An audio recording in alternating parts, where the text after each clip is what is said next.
Flat opening के बाद market ने आज के दिन यू टर्न लिया। समझने की कोशिश करते हैं ऐसे कौन से फैक्टर थे जो मार्केट को बिल्कुल घुमा गए। सबसे पहले हम समझने की कोशिश करते हैं जितने ये मेजर इंडेक्स हैं, पहले आप ये देख लीजिए। सेंसेक्स, निफ्टी, बैंक निफ्टी या फिर मिड कैप, सभी आपको 3% से ऊपर पॉजिटिव क्लोज होते हुए नजर आए, जो बड़े ही दिनों से आपने नहीं देखे होंगे। ऐसे में क्या हुआ, मार्केट ओपन तो बिल्कुल फ्लैट हुआ या फिर उस वक्त भी पोर्टफोलियो रेड में ही ट्रेड कर रहा था, लेकिन जैसे ही न्यूज़ निकल के आई, इंटरनेशनल न्यूज़ निकल के आई कि जो रशिया और जो यूएस का टेंशन चल रहा है, वहाँ पर इनकी सेनाएं जो है अपनी बेस की तरफ रिटर्न आते हुए दिख रही है या फिर रिटर्न हो रही है।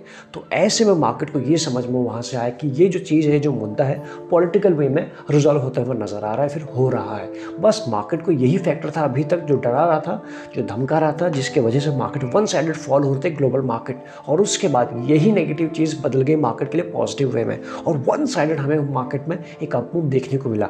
जहाँ कल के दिन निफ्टी 16,800 के आसपास ट्रेड कर रहा था और आज की जो क्लोजिंग मिली है 17,350, जिसे आप काफ़ी बेहतरीन कह सकते हो। 24 घंटे में पूरी पिक्चर ही बदल गई है। सिर्फ इंडियन मार्केट ही नहीं, ग्लोबल मार्केट भी ग्रीन निशान में आ चुके हैं। और बाद में अगर हम बात करें, जब हमारा मार्केट ओपन था, डाउ फ्यूचर की बात करें या फिर नास्डैक फ्यूचर की बात करें, वो भी भरपूर ग्रीन में आ चुके थे। तो यही है मार्केट को किस तरह से मार्केट चेंज हुआ या फिर अपमूव आया, यही वो रीज़न था। अदरवाइज मेजर इवेंट तो कवर हो चुके हैं। ये एक इवेंट था, ये भी, इसके ऊपर हल्के से मार्केट ने अपने रिएक्शन दे दिया आज के दिन।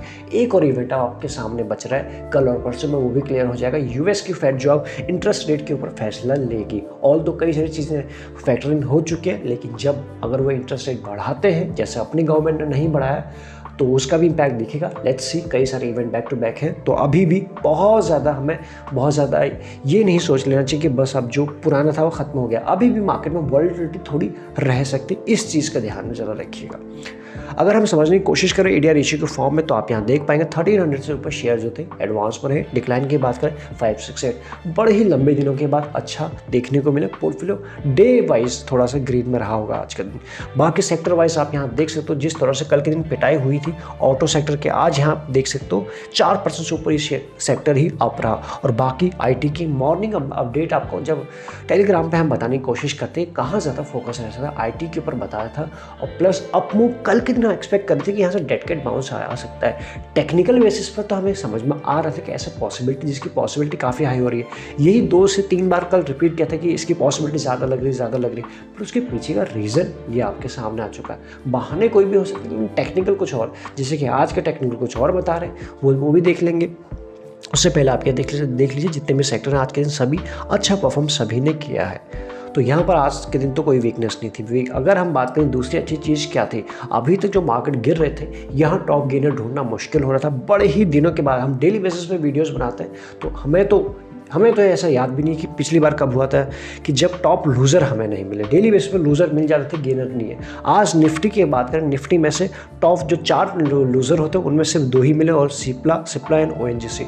अदरवाइज आप देख सकते हो गेनर में क्या हुआ, टाटा मोटर, आयशर मोटर, तो ये तो 2 रहे गेनर, और 6% की गेन यहाँ भी है।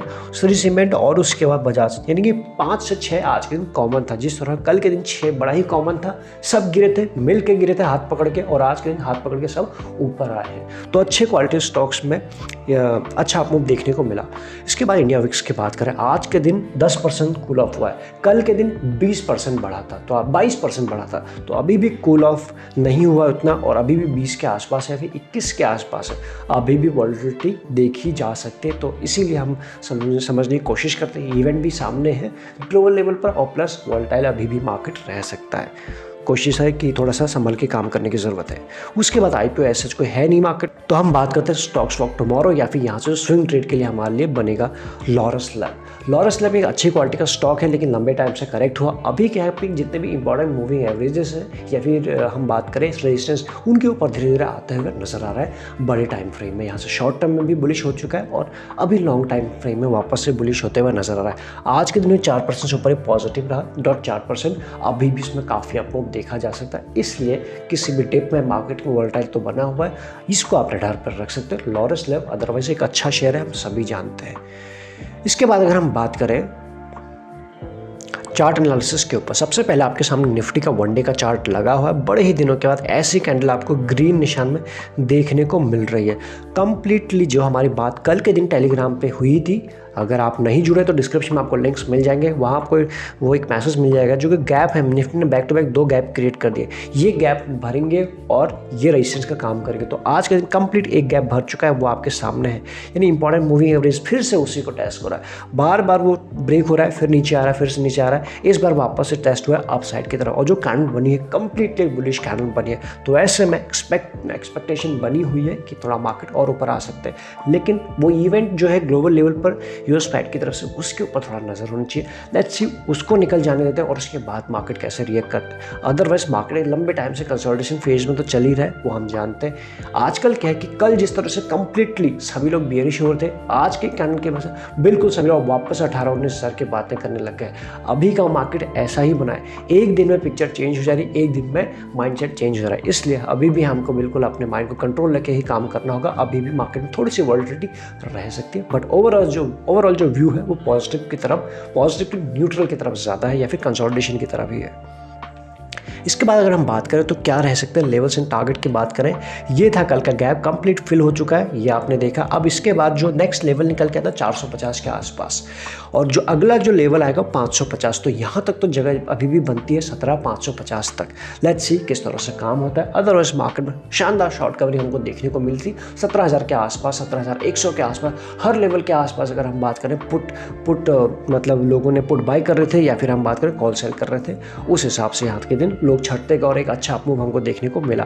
ऐसे में आप समझ गए कल के दिन अगर 450 का लेवल कल के दिन टूटता है, पहले 450 के ऊपर आप नजर रखिए, अगर ये टूटता है तो आप 550 का भी लेवल आपको दिखेगा, जो सेकंड गैप रहेगा जहां से मार्केट गिरना शुरू हुआ था। अदरवाइज यहां से प्रॉफिट बुकिंग आती है तो will see. Otherwise as of now जिस तरह से क्लोजिंग हुई है मार्केट ओपन तो ठीक ठाक रह सकता है, यहां से अगर कुछ प्रॉफिट बुकिंग आनी होगी तो कल आएगी, क्योंकि जिस तरह से रैली आई है, एक वन साइडेड रैली भी आई है, इसमें भी हल्की से प्रॉफिट बुकिंग हमको दिखेगी। अदरवाइज ओवरऑल जो ट्रेंड की हम बात करें वो अभी भी पॉजिटिव न्यूट्रल की तरफ बना हुआ है। इसके बाद अगर हम बात करें बैंक निफ्टी की, बैंक निफ्टी का वन डे का चार्ट आपके सामने लगा हुआ और वही चीज़ आप यहाँ पर भी देखेंगे जो कुछ कई दिनों से हमें ये प्रॉफिट बुकिंग देखने को मिली थी। आज के दिन बड़ी ही हैवी सी बुलिश कैंडल बनी और उसके बाद सभी मूविंग एवरेज के ऊपर गई, क्लोज भी और इंपॉर्टेंट लेवल के आसपास। इसका भी जिस गैप की हम बात करें, ये गैप भी आपको फिल होता हुआ नजर आएगा, ये आ रहा 38,500 के आसपास। अभी की जो क्लोजिंग है 38,200 के आसपास, ये लेवल तो आपको कल के दिन फिल होता हुआ नजर आ सकता है जिस तरह से क्लोजिंग हुई है। यहाँ पर आप देख सकते हो फर्स्ट हाफ तक यानी रफली 11 बजे के आसपास मार्केट बिल्कुल फ्लैट थे, यहाँ से लग रहा था कि थोड़ा सा और नीचे आ चले, लेकिन जैसे जैसे चीज़ें बाहर आते रही मार्केट ने एक अच्छा शानदार रिएक्शन हमको देखने मार्केट ने दिखाया। तो ऐसे में 38,250 के आसपास की हम बात करें तो 38,500 अपने आप में पहला जो रेजिस्टेंस है, उसके बाद 38,700 के आसपास, ये दो लेवल आपको कल के दिन हो सकता है यहाँ से देखने को मिले। लेकिन अगर आप इन लेवल के आसपास आज ही अगर आपने कुछ लिया है, कुछ प्रॉफिट बुकिंग भी कर ली जाए तो उतनी टेंशन होनी नहीं चाहिए, क्योंकि मार्केट आप जानते हैं जब भी प्रॉफिट बुकिंग होती है गुड डेज में होती है, अच्छे दिन में होती है। ग्रीन जिस दिन होता है, लाल जिस दिन होता है, या तो उस दिन साइड रखा जाता है या फिर सिर्फ अपॉर्चुनिटीज ही देखी जाती है छोटी क्वांटिटीज में। इसका आप ध्यान रखिएगा। इन सब के बाद लाइव मार्केट में किस तरह से डेटा बन रहा है, किस तरह से क्या लेवल्स एंड टारगेट निकल के आते हैं, वो आपको टेलीग्राम पे हम बताते रहते हैं। अगर आप ज्वाइन नहीं है तो डिस्क्रिप्शन में आपको सारे इंपॉर्टेंट लिंक्स मिल जाएंगे, टेलीग्राम का लिंक मिल जाएगा, डीमैट अकाउंट के लिंक्स मिल जाएंगे, प्लस लगे यूजफुल तो आप ज्वाइन बटन भी कंसिडर कर सकते हैं। इस वीडियो में इतना ही। Thank you so much. Subscribe करे बिना बिल्कुल नहीं जाइएगा।